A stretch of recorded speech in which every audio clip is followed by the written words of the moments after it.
ದುರ್ಜನರ ಸಹವಾಸ ಮಾಡಿದವರು ಸರ್ವನಾಶ.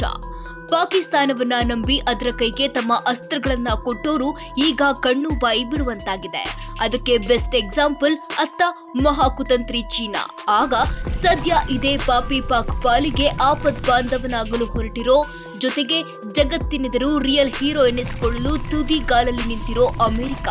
ಯಾಕಂದ್ರೆ ಪಾಕಿಸ್ತಾನ ಉಗ್ರರ ಪರ್ಮನೆಂಟ್ ಅಡ್ರೆಸ್ ಎಂದು ಗೊತ್ತಿದ್ರೂ ಆ ಕಂಟ್ರಿ ದೇಶಕ್ಕೆ ಚೀನಾ ಅಮೆರಿಕ ಕೊಟ್ಟಿರೋ ನೆರವು ಈಗ ಅವುಗಳನ್ನೇ ಸಂಕಷ್ಟಕ್ಕೆ ಸಿಲುಕಿಸಿದೆ. ಅಷ್ಟೇ ಅಲ್ಲ, ತಮ್ಮ ಕಾಲ ಮೇಲೆ ತಾವೇ ಚಪ್ಪಡಿ ಹಾಕಿಕೊಳ್ಳುವಂತಾಗಿದೆ. ಚೀನಾ ಅಂಡ್ ಪಾಕಿಸ್ತಾನ ಈ ಎರಡು ದೇಶಗಳಲ್ಲಿ ಸಾಕಷ್ಟು ಸಾಮ್ಯತೆ ಇದೆ. ಅದೇನಂದ್ರೆ ಈ ಎರಡು ರಾಷ್ಟ್ರಗಳು ಏಷ್ಯಾದ ರಾಷ್ಟ್ರಗಳು, ಗಡಿ ಹಂಚಿಕೊಂಡಿರೋ ರಾಷ್ಟ್ರಗಳು, ಜಗತ್ತಿನ ವಿಚಾರದಲ್ಲಿ ಆಲ್ಮೋಸ್ಟ್ ಒಂದೇ ಮನಸ್ಥಿತಿಯ ದೇಶಗಳು. ಇನ್ನು ಈ ಎರಡು ದೇಶಗಳು ಮತ್ತು ಒಂದು ಪ್ರಮುಖ ಕಾರಣಕ್ಕೆ ಇಬ್ಬರು ತಮ್ಮನ್ನ ತಾವು ಐರನ್ ಬ್ರದರ್ಸ್ ಎಂದು ಕರೆದುಕೊಳ್ತವೆ. ಅದಕ್ಕೆ ಕಾರಣ ನಮ್ಮ ಭಾರತ.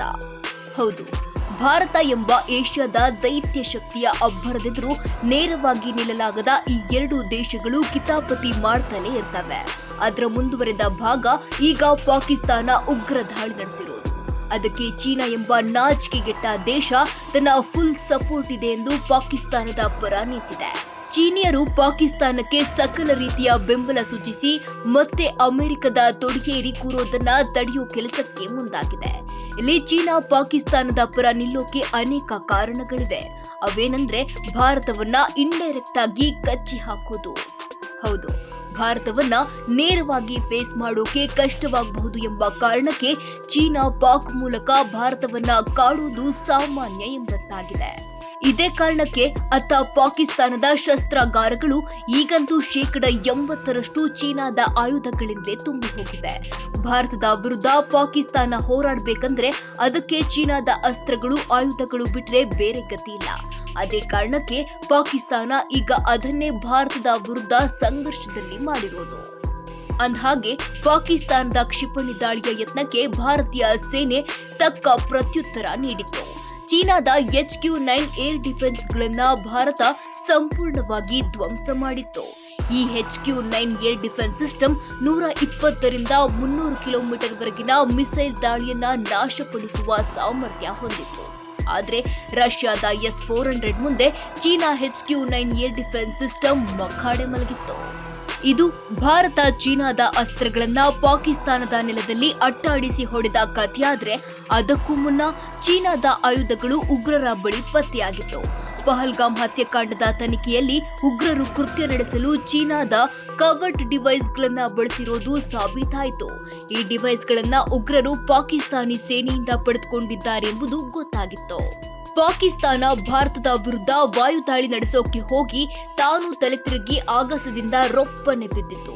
ಅಷ್ಟೇ ಅಲ್ಲ, ಡ್ರ್ಯಾಗನ್ ಕೂಡ ತಲೆ ಚಚ್ಚಿಕೊಳ್ಳುವಂತೆ ಮಾಡಿತ್ತು. ಅದಕ್ಕೆ ಕಾರಣ ಪಾಕಿಸ್ತಾನ ಭಾರತದ ವಿರುದ್ಧ ಕಾರ್ಯಾಚರಣೆ ಮಾಡಲು ಬಳಸಿದ್ದ J-17 ಯುದ್ಧ ವಿಮಾನಗಳು. ಅಂದ್ಹಾಗೆ ಈ ಯುದ್ಧ ವಿಮಾನಗಳನ್ನ ಚೀನಾ ಹಾಗೂ ಪಾಕಿಸ್ತಾನ ಜಂಟಿಯಾಗಿ ನಿರ್ಮಿಸಿವೆ.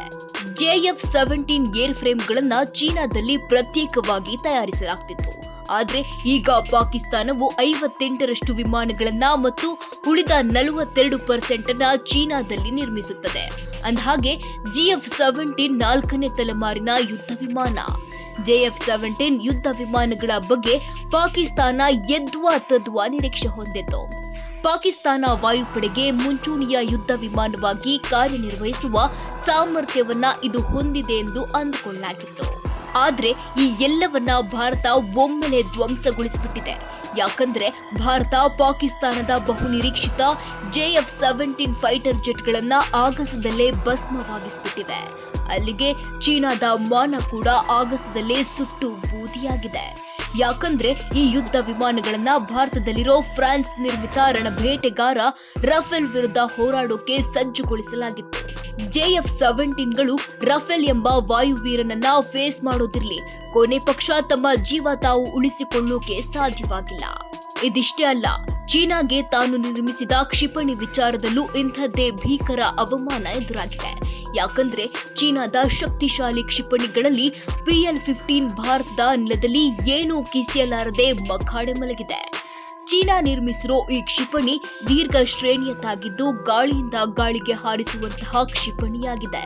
ಇದನ್ನ JF-17 ಯುದ್ಧ ವಿಮಾನದಿಂದ ಹಾರಿಸಲಾಗಿದೆ. ಆದ್ರೆ ಅದು ಕೂಡ ಬಂದಷ್ಟೇ ವೇಗದಲ್ಲಿ ಬಂದು ನೆಲಕ್ಕಪ್ಪಳಿಸಿ ಸುಮ್ಮನಾಗಿದೆ. ಚೀನಾ ನಿರ್ಮಿತ ಕ್ಷಿಪಣಿಯ ಅವಶೇಷವೊಂದು ಪಂಜಾಬ್ನ ಹೋಶಿಯಾರ್ಪುರದಲ್ಲಿ ಪತ್ತೆಯಾಗಿತ್ತು. ವಿಶೇಷ ಅಂದ್ರೆ ಚೀನಾದ PL-15 ಕ್ಷಿಪಣಿಗಳನ್ನ ಕೂಡ ರಫೇಲ್ ವಿರುದ್ಧ ಬಳಸಲು ಪಾಕ್ ಮುಂದಾಗಿತ್ತು.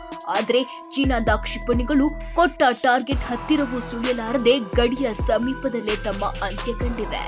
ಚೀನಾದ ರಾಡರ್ಗಳ ಬಗ್ಗೆಯೂ ಹೇಳಲೇಬೇಕು. ಚೀನಾದ ತಂತ್ರಜ್ಞಾನ ಆಧಾರಿತ ರಾಡರ್ ವ್ಯವಸ್ಥೆಯು ಸೂಕ್ತ ಸಮಯದಲ್ಲಿ ಕ್ಷಿಪಣಿಗಳನ್ನ ಪತ್ತೆ ಹಚ್ಚಲು ಸಾಧ್ಯವಾಗದೆ ಬಹುದೊಡ್ಡ ವೈಫಲ್ಯ ಅನುಭವಿಸಿದೆ.